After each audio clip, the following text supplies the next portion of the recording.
stolen items at $400,000. This includes the truck and trailer, along with the number 47 race car used by Kyle Weatherman Sunday. A car that displays the message, "We stand for the national anthem," and one that Harmon described as having our best parts that we interchange every week, including the seat insert for the driver. Fox's Jared Max, another race team owner, gave Harmon a new driver's seat. I'm Lisa Brady, and this is Fox News. Thanks for listening to KHTS AM 1220, Canyon Country, California. K260 CO 98.1 FM, Santa Clarita, California. The coronavirus has put us in a position of creating a new normal. Family Law at Home understands. Their goal is to meet you in the safest place possible, and these days that might be in your own home in a virtual meeting. Family Law at Home will provide you with immediate advice on your family law matters, such as divorce cases, child custody disputes, and domestic violence. It's as easy as going to FamilyLawAtHome.com. You'll choose your own consultation date and be in immediate contact with one of their esteemed attorneys. Family Law at Home handles the legal aspect while you and your family navigate the new chapter in your lives. Go to FamilyLawAtHome.com. Live life juiced up at Juice It Up Valencia. Come in and try our great tasting smoothies, protein shakes, acai, and wheatgrass for your healthy lifestyle on the go. Also, enjoy our 10 flavors of tantalizing zinc frozen yogurt and selection of healthy toppings. Juice It Up Valencia is located at the corner of Newhall Ranch Road and Copper Hill Drive in the Office Depot Plaza. Open Monday through Saturday from 7 a.m. until 9 p.m. and Sundays from 8 until 8. And remember to live life juiced up at Juice It Up Valencia. KHTS strives to give the Santa Clarita Valley all the information they need. And when our computers aren't working the way they should, we call Resurgence, your true source for IT. Resurgence provides outstanding customer service while also providing the highest technical ability. They strive to do what's best to improve and protect your business. For more information on Resurgence, call 349-4114 or visit resurgenceit.com. If you have a business problem, if someone doesn't honor their agreement and you need an aggressive attorney with over 27 years experience, the Law Office of Peter Bronstein has helped partners resolve disputes, franchisees resolve disputes, and other business owners who have a challenge. Let the Law Office of Peter Bronstein take your stress away. Visit lacorporateattorney.com. Don't wait too long and lose your rights. Solve your business challenge problem today. Visit lacorporateattorney.com. Hey there, it's Tori with your hometown station weather. Triple digits continue throughout this week and possibly into the beginning of next week. Overnight lows anywhere in the upper 70s to low 80s. An excessive heat warning is in effect. Stay hydrated. For anything and everything Santa Clarita Valley related, go to hometownstation.com or find us on social media at KHTS Radio. 98.1 FM and AM 1220. The following is sponsored programming and does not necessarily reflect the views or opinions of KHTS or its ownership.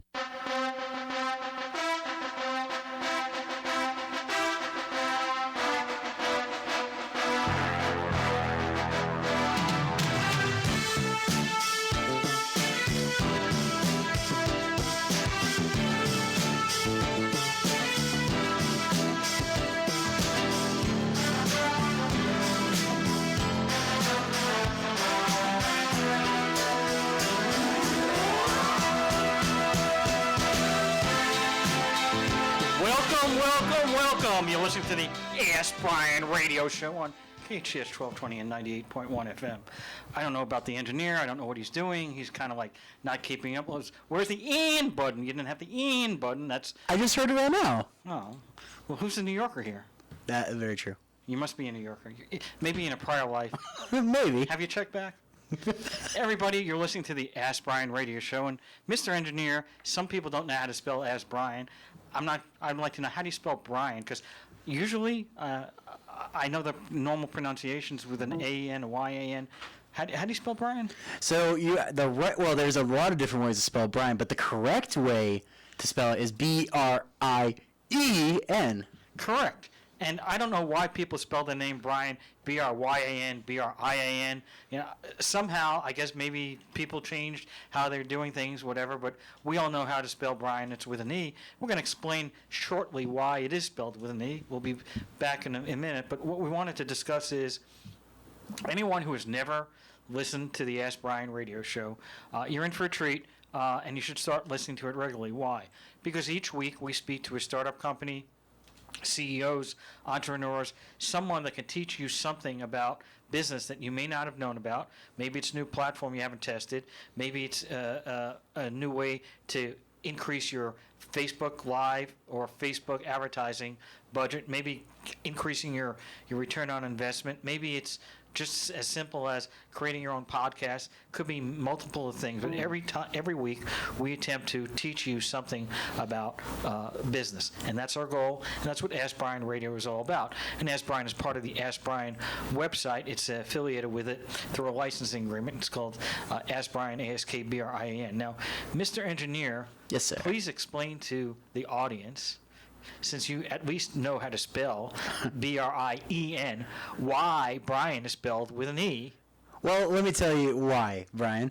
It's because the E stands for a number of words that we associate with, the Ask Brien Show. Energy. Oh. Yes, energy. That's a new one. That's a good one. Yeah, let's go.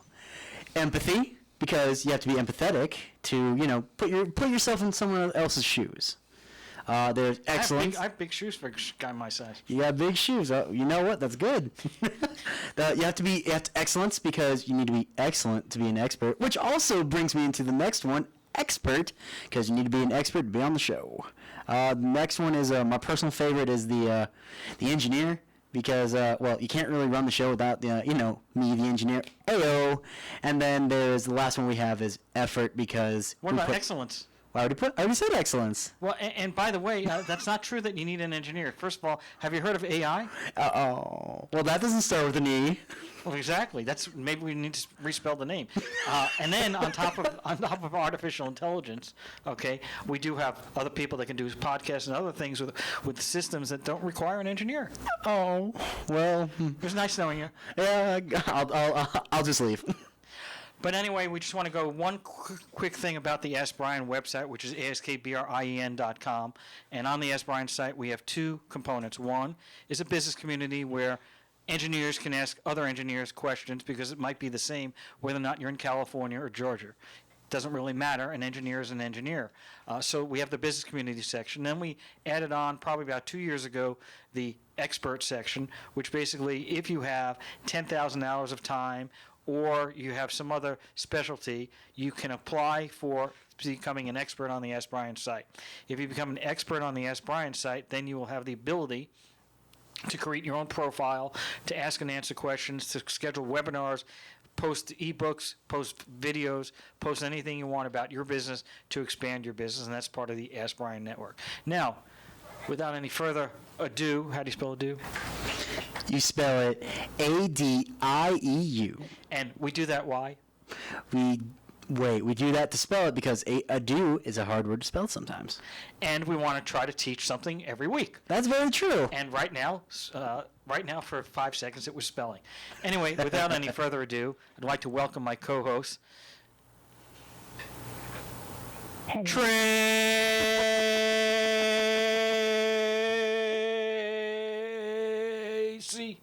DeForge.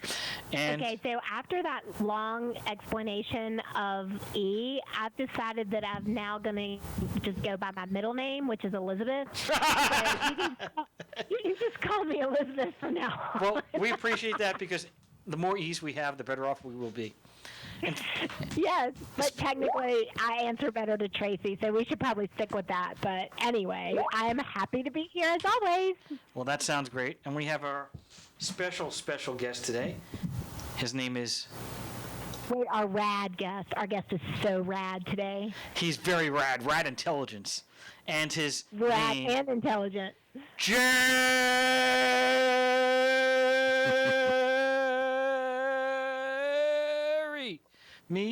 Jeremy, and thank you for having me. I'm doing push-ups and shadowboxing right now. Well, that's an expectation. You understand that we have the Rocky theme for a reason. We have to get energized. We may not be Tony Robbins here, but we are getting people moving. Move, hut. Anyway, we're back to the show. Jeremy, you do not know what you have gotten yourself into. You could bail out now if you needed to. You better call Brian up. Call up Brian. Didn't. Brian, what are you doing? Hold on a second. Mr. Engineer, Yes, sir. I need a plug. Gotcha. I need some juice. Actually, it's right behind you, sir. Hey, don't make fun of the host. I would never dream. Anyways, we got our very own Brien Johnson plugging in his, juicing up his laptop here. Just keeping us, going. There he is. I have many, many skills, including putting a plug in the wall. All right, so back to the show. So, Jeremy, you have a very, very interesting platform. But before we get there, people want to know who you are. So, what was your first business that you started out? Well, first, I appreciate you guys having me here. So thank you. Anytime we get to put some Rad Intelligence juices out into the startup ecosystem, we're super excited about that. This is my fourth time doing a business. My last business was a modest exit, a company called Trendy Butler, fashion tech company. We built the business up to about $25 million a year in less than 3 years. We were competing with like Stitch Fix and Trunk Club and 5-4 Club at the time. Before that, I had an online casino, which was before, if you're familiar with the online casino world, before Black Friday, and ran that company for roughly about 4 years. That was a pretty successful venture that ended up sour. So definitely have a couple of some wins, modest wins, I would say, and some experiences under my belt, which lead us into Rad Intelligence. Well, so let's go over that last one. So your last company, $25 million, is a decent amount. What type of business was that? A subscription service for men.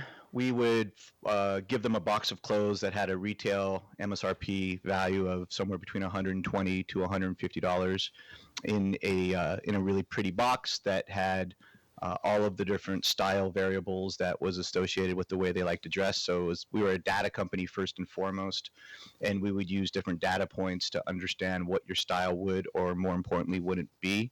And for $60 a month, you get a box of clothes every single month, somewhere between $120 to $150 in value. I think the key takeaway there is, we built the business with a combination of a lot of Facebook, a lot of Google ads, and a lot of influencer marketing, and we were doing a lot of stuff at a very early stage in that business that enabled us to be very successful, and we were competing with people that had much deeper pockets than ours, and we were doing it successfully. Well, that's very, very good. Now, you just started that business on your own, or did you have other people, or how did that work out? No, I had a co-founder / partner. In 2013, we were working together at another venture that I was a partner at. And we were smoking a cigar one evening, and we came up with this idea to start a subscription service for men. At the time, Trunk Club was just taking off, and we wanted to be more on the discount side. Trunk Club, if you know the business, is more on the premium side. Stitch Fix was just getting cooking, and they were really, really focused mostly on the women's side of fashion at that time. So we decided to launch the business literally. I remember, at the cigar club, going through GoDaddy URLs to come up with an idea for the name, and luckily Trendy Butler was available. So that was a good partnership. I mean, ultimately we divorced. Had a nice modest exit at the end of it all. I think when I look back on it, just tons of learnings, not just from a business perspective, but also from a human perspective. You get to really reflect on the things that you did right, and more importantly, the things that you did wrong, and take those things into your next venture. I totally agree with that. I believe that, in fact, to be successful, it's kind of important actually to have a lot of, not failures, but a lot of lessons to learn. The more lessons you learn, the better off you'll be for that next time. So actually, I never consider anything to be a failure. I always come up with a positive approach from it. So no matter what happens, even if I ran out of money, well, there was a better way to manage my money, and I learned that lesson. So there's always something better to be done out there, and that's my philosophy as well. What about the casino business? Was that your own as well, or did you start it with others? Yeah, no, I was the CEO and founder of that company. It was insanely successful, incredibly quick, abnormally quick, and it also stopped on a dime abnormally quick. Now, if you're familiar with the casino space, and there's this term in the casino space called Black Friday, which is when all the laws change domestically. So we were on the wrong side of the fence when the law changed. There's also some other variables there, but that was really a great business. I mean, at one point we were doing over $8 million a month in deposits, which is a really, really healthy business, as you know. But it didn't pan out the way I wanted it to at the end.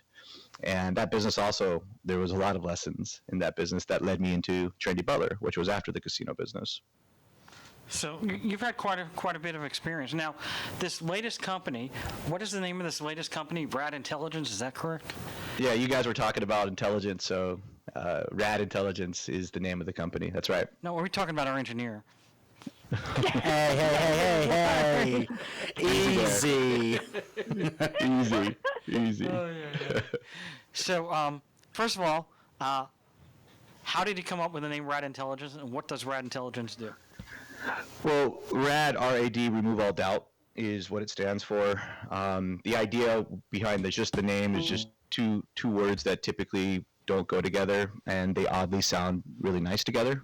So there's really not more thought than that into the name. And Rad Intelligence was born out of a need that we had at my last venture. We did a lot of media buying. We did a lot of everything from Facebook to Google Ads to testing affiliate networks. And we also were very early on in the influencer marketing game, where we were running a lot of paid media through influencer pages. And we had quite a bit of resources that were dedicated to creating this environment that was very successful. It was one of the core drivers of our revenue, and it really enabled us to be in the position that we were with what I would consider to be far less resources than our competitors. So the idea with Rad was, number one, is how do we take what we were doing at Trendy and put it into a product? And what I mean by what we were doing, I'm talking specifically with how we acquired customers from a media buying perspective. So that was really the idea behind Rad. It was fixing a very specific problem that I had a ton of familiarity with. And I believe that's also one of the reasons why we've been very successful rather quickly, is because we're really doing something that not just I have a very specific expertise in, but the people that I've surrounded myself with that are a part of Rad, we're people that really understand intimately the nuances associated with media buying, with paid campaigns, with running influencer marketing, and we've really figured out what the problems are, and we've come up with a solution, and the solution works, and that's the most important variable. So what does Rad Intelligence do for people? Well, it's a performance marketplace for brands to engage with influencers and utilize an influencer's audience to drive return on ad spend. And what that basically means in a nutshell, if you're familiar with the influencer marketing space, there's several different problems with it. You have to find the influencers, you have to negotiate a deal with them, then you have to send them product, and then you have to wait for them to get that product, and then once they get the product, they have to post about the product or create some content, and then after they do all that, who knows if it's really good or not, and there's some subjectivity there. And after all that's said and done, there's really not tracking that you can tie back to a sale. And these are all the things that a brand deals with when you're engaging with an influencer. The influencers, same thing. There's several different problems on the influencer side. They have to wake up in the morning. They have to deal with the brand. They have to give their manager a cut. They have to create something, and in essence, their homework is getting graded when they create something.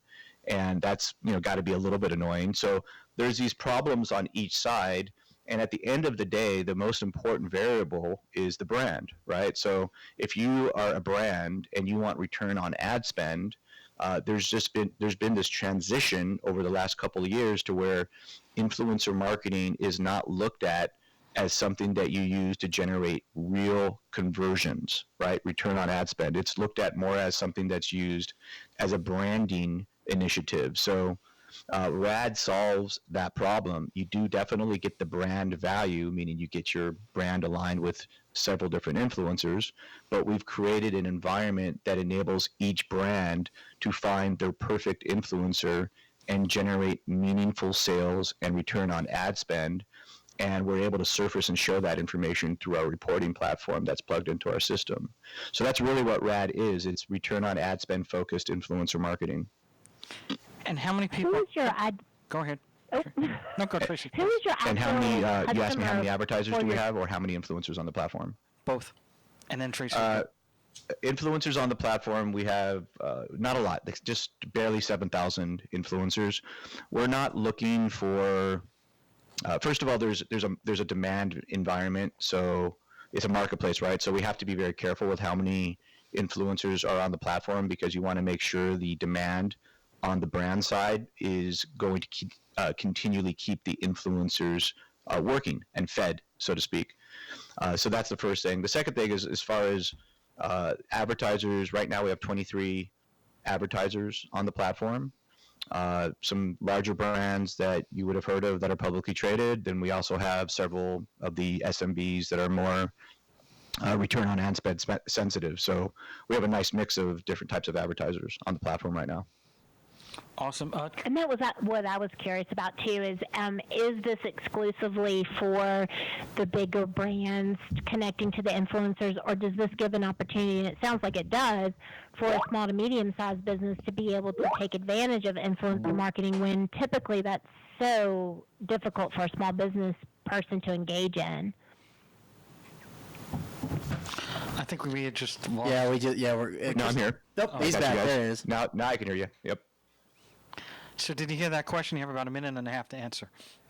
What was the other? What was the other question there? Primarily, I was just asking, just to make it short and sweet, about small businesses being able to take advantage of your platform, and is that something that is a good fit for them? We're sorry. Traci, we kind of lost him a little bit. I'm here. Oh, man, he's back. I can hear you. There it is. I can hear you. There he is. Yeah. You gotta love I can live hear radio. you. I love live radio. Well, you gotta love Skype. It's actually, it's more so, it's just the Skype issue on that is a little bit wonky. Yeah, Skype is definitely wonky. But yeah, we were just talking about the advertisers on the platform, the type of advertisers that are on the platform. Primarily, it's conversion focused and some sort of meaningful result. So everything from e-commerce to we have EV companies that are using us to drive registrations for upcoming product releases. Product meaning cars. We have large B2B companies that are doing lead generation with influencers on our platform, and then we have other clients, for example, like cinema clients that are we're powering like the first cinema accelerator with the platform as well. So there's a diverse environment for sure with the advertisers that are currently using RAD. We have only about 30 seconds left, so let's go back to the cinemas. Are we referring to like big production companies like Warner Brothers, or are you talking about the theaters and that type of group? It's companies that work with the theaters on the advertising side. As you know, they're completely dead at this point, so there's lots of advertising dollars that are just kind of dangling in the wind. So they've come up with a different way to approach their advertisers and give them inventory to sell. Awesome. We're going to be right back. We're going to be taking a break. You listen to KHTS 1220 and 98.1 FM. Your business sign is essential to getting customers to your location. Feathers can help you get your business noticed. Feathers, now in a new larger space with plenty of parking. They walk you through each phase of your project with special attention to detail and quality. Feathers will provide you a sign that you can be proud of. Your sign will draw customers in instead of having them drive by. Visit Feathers online at feathersigns.com or go to Feathers' brand new bigger location at 26017 Huntington Drive off Rye Canyon, or call 298-9442. If you have a business problem, if someone doesn't honor their agreement and you need an aggressive attorney with over 27 years experience, the law office of Peter Bronstein has helped partners resolve disputes, franchisees resolve disputes, and other business owners who have a challenge. Let the law office of Peter Bronstein take your stress away. Visit lacorporateattorney.com. Don't wait too long and lose your rights. Solve your business challenge problem today. Visit lacorporateattorney.com.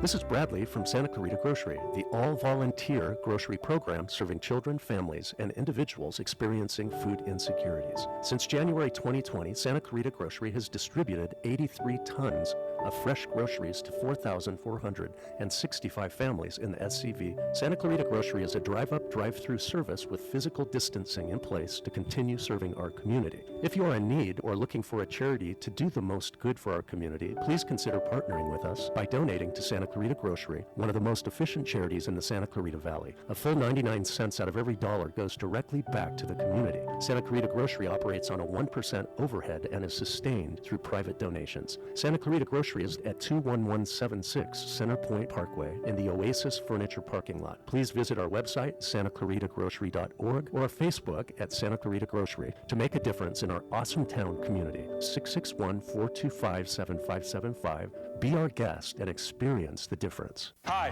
I'm Eric Goldhurst, Head of Operations for Burger King North America. Throughout this time, we've taken steps to take care of our guests. And since we know many of your jobs have been affected by this crisis, we want to help make sure you're taken care of too. If you are looking for work, we are hiring. And there's a spot on our team for you.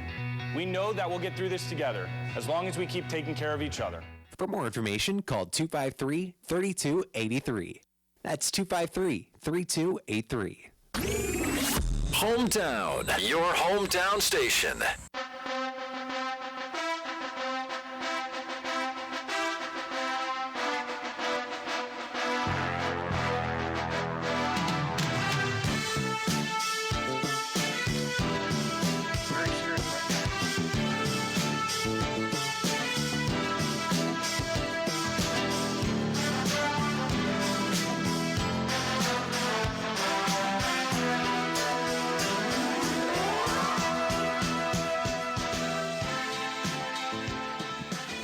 KHTS 1220 and 98.1 FM. Why do you do that and, Mr. Engineer? Because you know what? It's just it's iconic now. It's become like an icon. I thought the Rocky Show was iconic. Anyway, let's go back to the show. Traci, you had a question? I do. Thank you. I am curious about a couple of things. One is, can you walk us through the process of what happens when a business signs up with the Rad platform, and how does that flow work for them?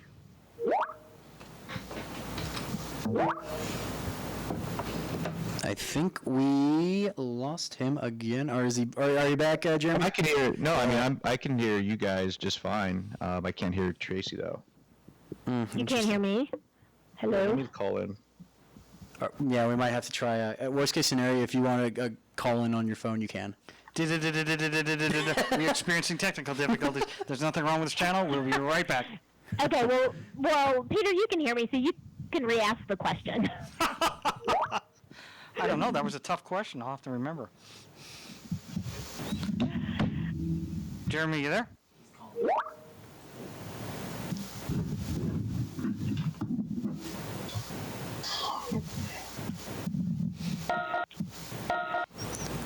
All right, Mr. Jeremy, are you in now?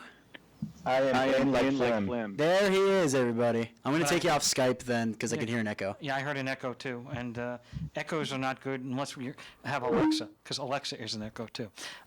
So we're, Jeremy, I don't know if you recall the question, but it was basically we wanted to walk through the registration process and sign-up process for a business owner for your platform, Rad Intelligence.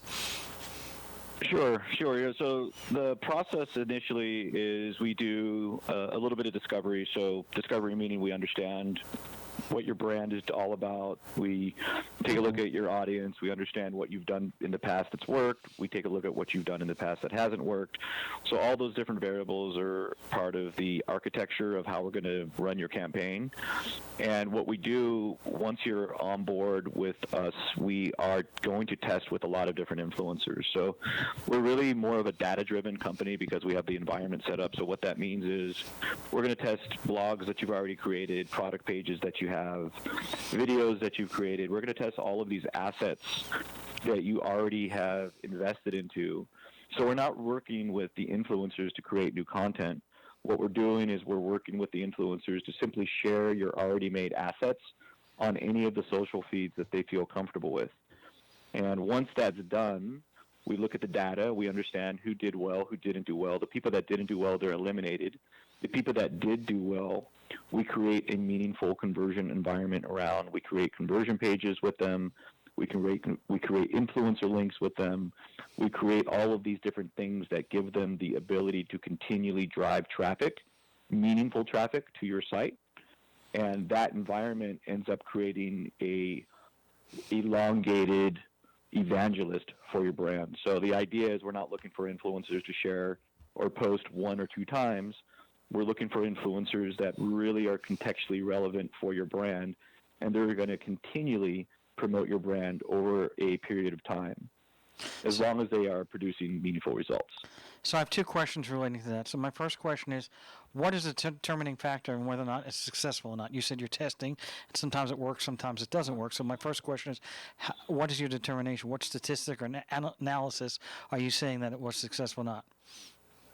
Well, so when we onboard you as a client, you're going to actually tell us what the definition of success is. So our KPI is going to be aligned with what your version of success. So if you're an e-commerce brand, you may have a target of a certain cost of acquisition, whereas if you're a B2B brand, you may have a target of a certain cost per lead, whereas maybe you're, an EV company and you need to produce reservations for a car, you want to produce car reservations at a certain cost. Or maybe if you're a brand, your KPI is reach and being promoted by certain types of influencers. So there's really the definition of success is ultimately dictated by our client, and we have the reporting and dashboard environment set up to where that's what's going to be surfaced based off of whatever you tell us is important to you.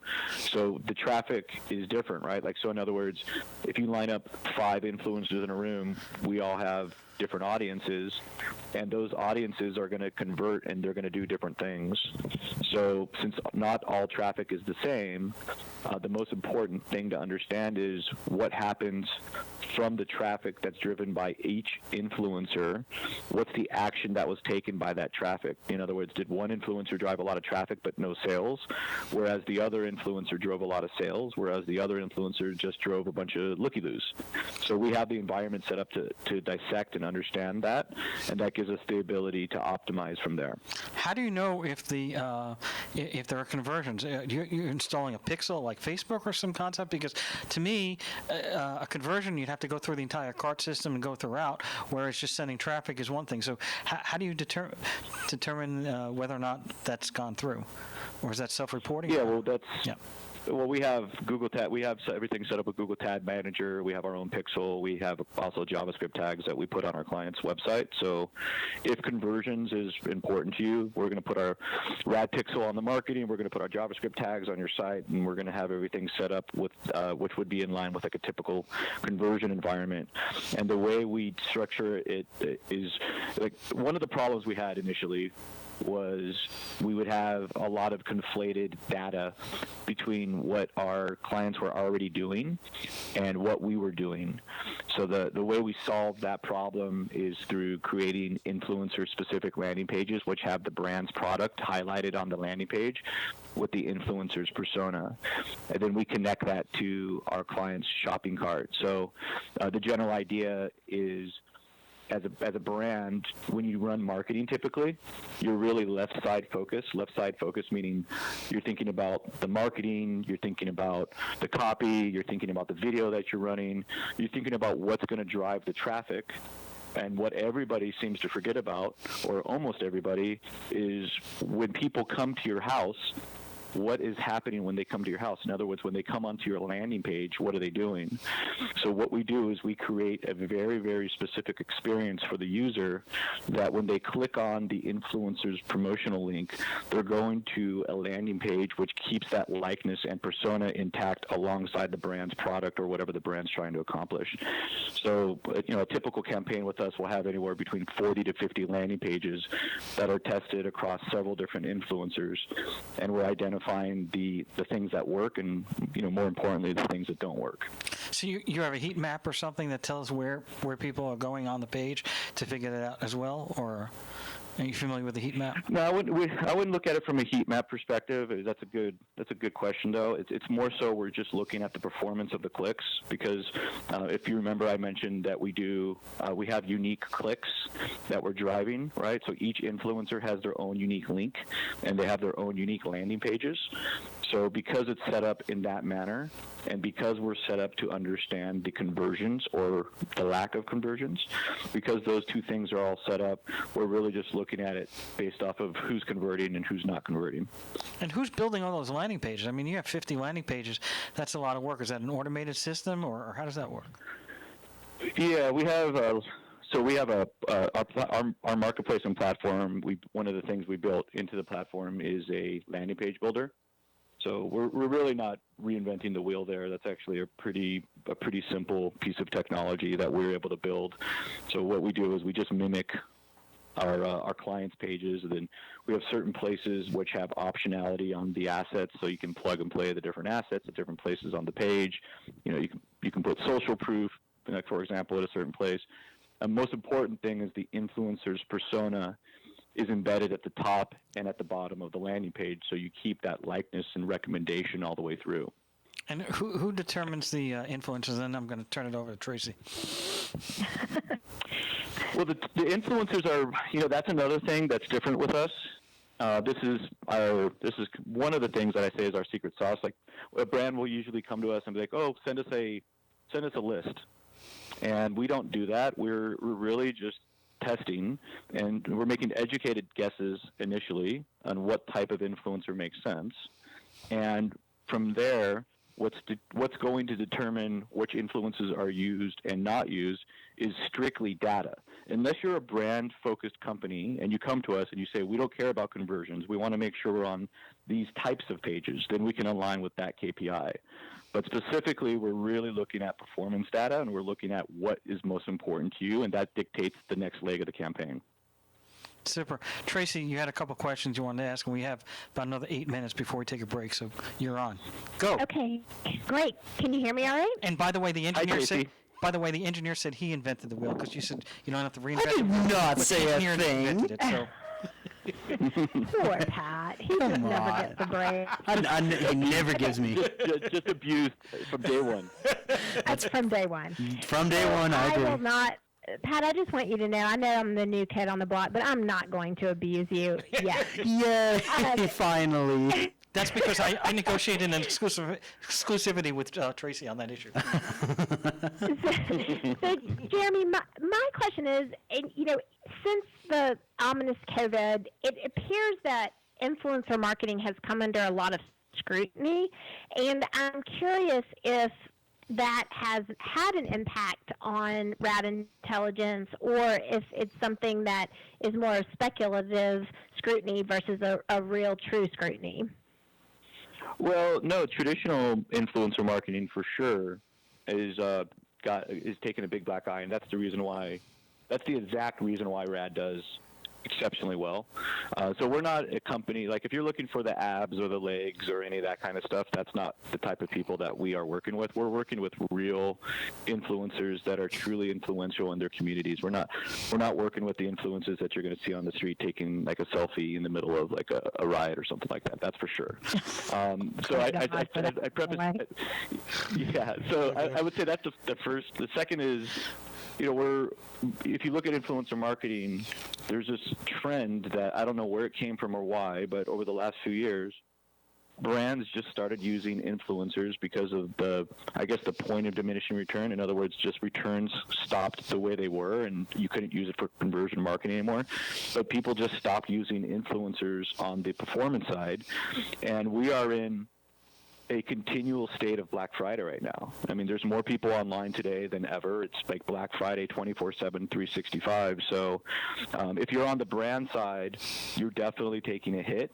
But we are, squarely focused on the performance side, and that's been our model and MO since we started. So, we've been growing. I mean, I think we grew 400% between Q2 to Q3. We're expecting another, anywhere from 500 to 600% growth between Q3 and Q4. and we are doing really well. But I can tell you it's because, number one, what we're doing is working to a degree, and number two is it's COVID has been good for our company, and I'm just talking about from a business perspective. I mean, it sucks from a humanity perspective, but for our business, we've been doing well. Yeah. Well, and with that being said, it also appears that you are providing, outside of just the performance results, it sounds like you're also offering a good bit of marketing consulting on the front end as you onboard a client. Is that a correct perception? Yeah, I mean, every client that comes onto the platform at some point needs you do a pretty deep dive with these guys, and you got to get intimately involved with what's happening into their existing funnel in order to be successful. When you're on the performance side, there's just not a lot of different ways to automate that environment, because there's so many different nuanced based things that are typically going on with a client's performance funnel, and what channels they're using, and this tracking isn't set up correctly over here. So you do, by virtue of understanding their business, get a really good idea of how you're going to execute, and that's definitely a part of it. So yeah, we definitely are a part of the initial strategy when we're onboarding a client, for sure.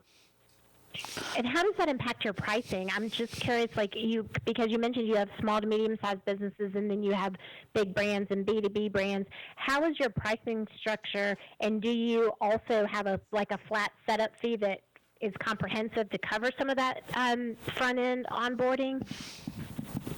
Yeah, well, we launched with all of the people that nobody else wanted. We followed in Google's footsteps there, so we just said, hey, if you're able to spend $1,000, $2,000 a month, we'll take you. And we were able to really prove our model with some early adopters. We're not taking those types of budgets anymore. Right now, the minimum budget on our platform is $10,000 to come onto the platform, and that's basically what it takes. And the way we do our billing is we set it up on a CPC basis, which, if you're not familiar with the terminology, cost per click. So we do we set up a environment where you're going to tell us the unique cost per click that you can pay, and the environment that is built into the marketplace gives all the influencers the CPC that they're going to make for driving traffic to whatever the destination page is. So it's truly a performance marketplace. The good news is, as an influencer, you only get paid for the performance that you drive. The bad news as an influencer is, if you suck or if you don't drive good traffic, then you're going to be completely eliminated from the campaign structure altogether. So by virtue of having it set up where it's all performance-based, we naturally only attract the high-performing influencers in the categories that we support. No, I love that, because it gives you a lot more comfort level with your investment, and I love that it's performance-based.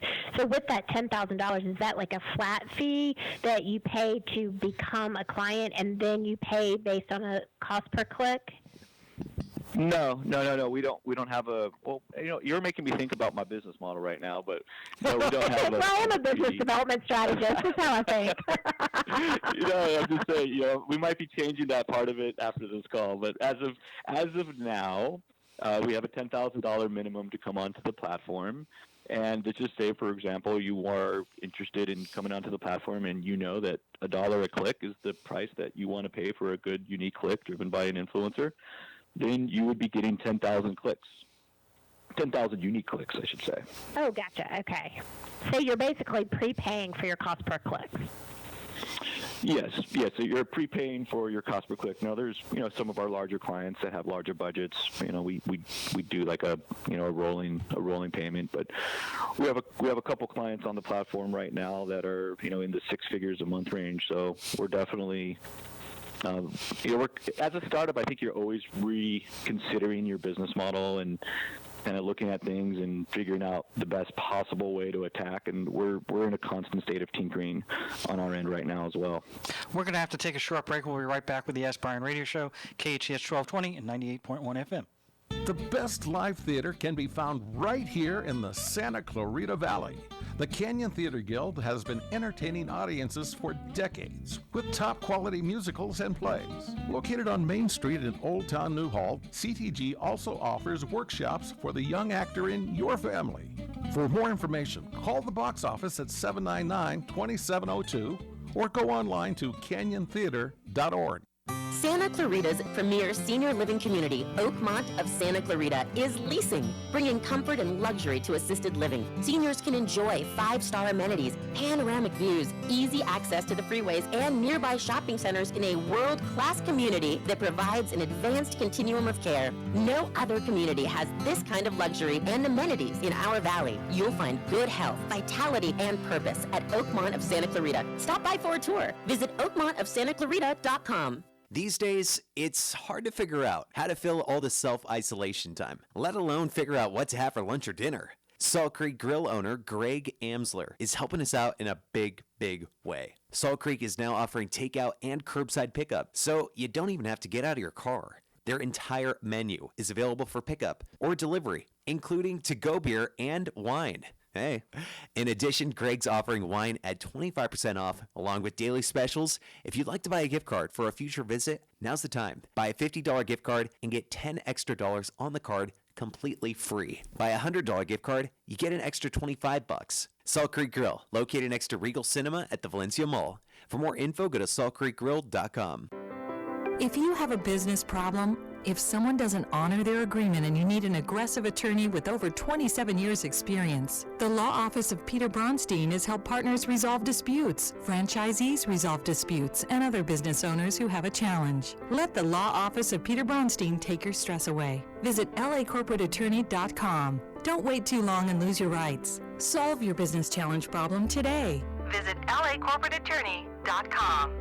It's Christmas in August at Burger King. Wait, are you being serious? There's no way. Maybe there's a joke. There's a joke inside the bag. We invited food reviewers to try the Whopper, but with a special surprise. $5 for 2 Whopper sandwiches. I'm gonna leave before you change your mind. It's Christmas time. Celebrate with a 2 for $5 mix and match deal. Your way, way better. Get your 2 for $5 Whopper deal at Burger King on Lyons Avenue at the 5 Freeway in Newhall. We all know sometimes people lose their way.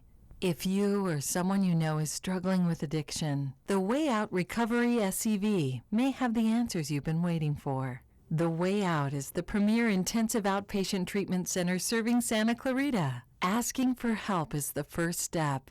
Call The Way Out today, 661-296-4444. That's 296-4444 for a private free assessment. The Way Out is an accredited, affordable outpatient program that accepts most insurance. Call us at 661-296-4444 or check us out online at thewayoutrrecoveryscv.com. Quit battling with yourself. Ask The Way Out for help today. It's like no other station I've ever listened to. It's great. Your hometown station.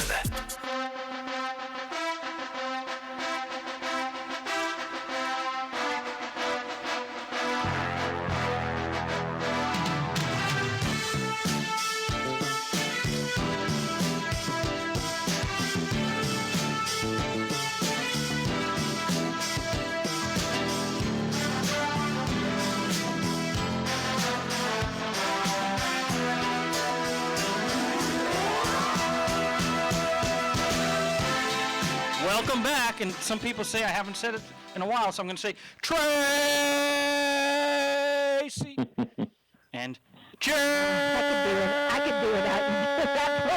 Jeremy. Wow, where did that come from?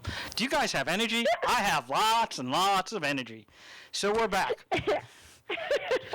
Traci, did you have a question, or do you want me to go?